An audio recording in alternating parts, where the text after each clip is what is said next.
আসসালামু আলাইকুম ওয়া রাহমাতুল্লাহি ওয়া বারাকাতুহু। বিসমিল্লাহির রহমানির রহিম। আলহামদুলিল্লাহ ওয়াসসালাতু ওয়াসসালামু আলা রাসূলিল্লাহ ওয়া আলা আলিহি ওয়া সাহবিহি আজমাইন। সম্মানিত ভাতৃমণ্ডলী, যে যেখান থেকে আমাদের সাথে আছেন, আজ আপনাদের সামনে একটি গুরুত্বপূর্ণ বিষয় নিয়ে এসেছি। তা হচ্ছে জিলহজ মাসের প্রথম 10 দিনের গুরুত্বপূর্ণ আমলগুলি। আমি আজকে সংক্ষেপে, দলিল ছাড়া, যদিও প্রত্যেকটি দলিল রয়েছে, কিন্তু সময়ের স্বল্পতার জন্য শুধু পয়েন্টগুলি বর্ণনা করব এই 10টি আমলের। প্রথম যে গুরুত্বপূর্ণ আমল সেটি হচ্ছে বাইতুল্লাহর হজ বা ওমরা করা, আর বিশেষ করে যদি সেটি ফরজ হয়, অর্থাৎ জীবনের প্রথমবার হয়। জি, এটি সবচেয়ে গুরুত্বপূর্ণ আমল। আল্লাহ রাব্বুল আলামিন আমাদের সকলকে তৌফিক দান করেন, যারা হজ করেছেন কবুল করেন, ওমরা করেছেন কবুল করেন। 2 নম্বর হচ্ছে এই দিনগুলিতে সিয়াম পালন করা, রোজা রাখা। সিয়াম একটি গুরুত্বপূর্ণ ইবাদত, আর এই দিনগুলি যেহেতু গোটা বছরের মধ্যে সবচেয়ে ফজিলতপূর্ণ, আল্লাহর কাছে এই দিনগুলির আমল জিহাদ ফি সাবিলিল্লাহ চাইতে বেশি গুরুত্বপূর্ণ, সমস্ত আমলের চাইতে গুরুত্বপূর্ণ এবং ফজিলতপূর্ণ। সেই জন্য 1 তারিখ থেকে নিয়ে 9 তারিখ পর্যন্ত সিয়াম পালন যদি কেউ করে তাহলে ভালো সবচেয়ে, আর না হলে কমপক্ষে আরাফার দিনে সিয়াম পালন করবে। যেই দিন হাজী সাহেবগণ আরাফে অবস্থান করেন সেই দিন সিয়াম পালন করবে। রাসূলুল্লাহ সাল্লাল্লাহু আলাইহি ওয়াসাল্লামকে জিজ্ঞাসা করা হয় আরাফার সিয়ামের ফজিলত সম্পর্কে, তখন তিনি উত্তরে বলেন, ইউকাফিরুস সানাতাল মাদিয়া ওয়াল বাকিয়া, গত 1 বছর গুনাহ মাফ হবে এবং আগামী 1 বছর গুনাহ মাফ হবে। আল্লাহ রাব্বুল আমাদের সকলকে তৌফিক দান করে। 3 নম্বর যে ইবাদতটি করবেন এই দিনগুলোতে, সেটি হচ্ছে তাকবীর পাঠ করা। মহান আল্লাহ সূরা হজের আয়াত নম্বর 28 বলছেন, ওয়াজকুরুসমাল্লাহি ফি আইয়ামি মালুমাত। মুমিন মুসলিমরা আল্লাহর জিকির আজকার করবে বিশেষ জানাশোনা কয়েকটি দিনে। ইবনে আব্বাস রাদিয়াল্লাহু তাআলা তাফসীর করেছেন যে আশর জিলহিজ্জা, জিলহজ মাসের প্রথম তারিখ থেকে শুরু করে 13 তারিখ পর্যন্ত তাকবীর পাঠ করবে।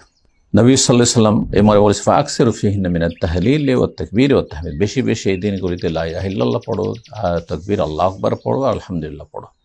তাকবীরের প্রসিদ্ধ বাক্য হচ্ছে আল্লাহু আকবার, আল্লাহু আকবার, লা ইলাহা ইল্লাল্লাহ, আল্লাহু আকবার, আল্লাহু আকবার, ওয়ালিল্লাহিল হামদ। আরও বিভিন্ন পার্থক্যের সাথে যে বাক্যগুলি রয়েছে সালাফ থেকে বর্ণিত, সেগুলি পড়তে পারেন। জি, আর এই তাকবীর বাড়িতে, বাড়ির বাইরে, মসজিদে, বাজারে, যে কোনো জায়গায়, রাস্তাঘাটে তাকবীর পাঠ করবে। সাহাবায়ে কেরাম থেকে তা প্রমাণিত। কিন্তু সম্মিলিত তাকবীর পাঠ নয়, এটি বিদআত। সম্মিলিত জিকির আজকার বিদআত, সম্মিলিত তালবিয়া পাঠ বিদআত। 4 নম্বরে যে আমলটি করবেন সেটি হচ্ছে তওবা। তওবা সবসময় করতে হবে, কিন্তু সময় এবং স্থানকে কেন্দ্র করে তওবার গুরুত্ব আরো বেশি বেড়ে যায়। এই গুরুত্বপূর্ণ ফজিলতপূর্ণ সময়গুলিতে যদি তওবা কেউ না করতে পারে তো কখন তওবা করবে? সুতরাং সমস্ত গুনাহ যে অতীতে তার জীবনে রয়েছে সেগুলি থেকে তওবা করে ফিরে আসবে, আর তওবার শর্ত পূরণ করবে, গুনাহ বন্ধ করবে, গুনাহের উপর অনুতপ্ত লজ্জিত হবে এবং আগামীর জন্য প্রতিজ্ঞা করবে।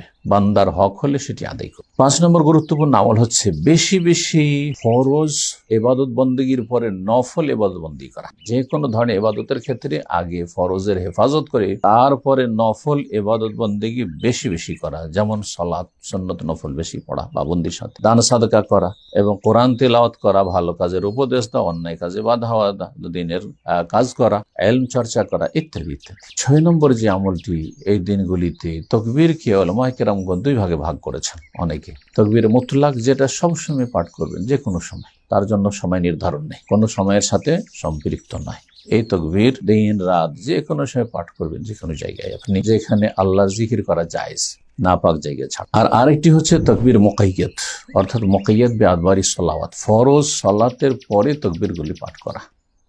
এটা যারা হাজি নয় তাদের জন্য শুরু হবে আরাফার দিন 9 তারিখ ফজর থেকে 13 তারিখ আসর পর্যন্ত, আর হাজি সাহেবগণ শুরু করবেন কুরবানির দিন জোহর, আর শেষ করবেন তাশরিকের শেষ দিন 13 তারিখের আসরের সালাতের পরে। এই তাকবীর সালাতের পরে তাকবীর পাঠ করা।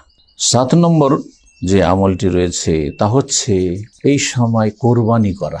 10 তারিখ কোরবানি করা সবচেয়ে উত্তম, আর 11, 12, 13 তারিখ পর্যন্ত এই 4 দিন কোরবানি করা জায়েজ, নবী সাল্লাল্লাহু আলাইহি সাল্লামের হাদিস দ্বারা প্রমাণিত। আইয়ামে তাশরিক, আইয়ামু যবহ, তাশরিকের দিনগুলি সবগুলি জবাইয়ের দিন। সুতরাং যারা শুধু 3 দিন বলেছে, অর্থাৎ 12 তারিখ পর্যন্ত শুধু তাশরিকের প্রথম 2 দিন, 11, 12 আর 10 তারিখ শুধু কোরবানি, এটি ভুল কথা।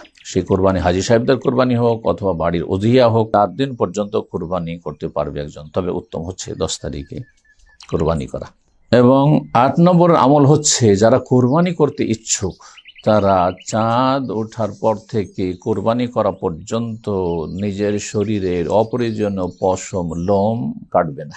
এবং নখ কাটবে না। এই মর্মে রাসূলুল্লাহ সাল্লাল্লাহু আলাইহি ওয়াসাল্লামের হাদিস রয়েছে। উম্মে সালামা রাদিয়াল্লাহু তাআলা আনহা বর্ণনা করেন যে নবী সাল্লাল্লাহু আলাইহি ওয়াসাল্লাম বলেছেন, ইযা রাআইতুম হিলাল যিলহিজ্জা, যখন তোমরা জিলহজের চাঁদ দেখতে পাবে, ওয়া আরাদা আহাদুকুম আন ইউদাহিয়া, আর তোমাদের কেউ কুরবানি করতে চায়, ফালইউমসিক আন শারি ওয়া আযফারি, সুতরাং সেই কুরবানি করতে ইচ্ছুক ব্যক্তি, যিনি মালিক হবেন বাড়ির, সবাই নয়, স্ত্রী ছেলে মেয়ে তার মধ্যে শামিল নয়, তাদের জন্য এই মাসলা প্রযোজ্য নয়।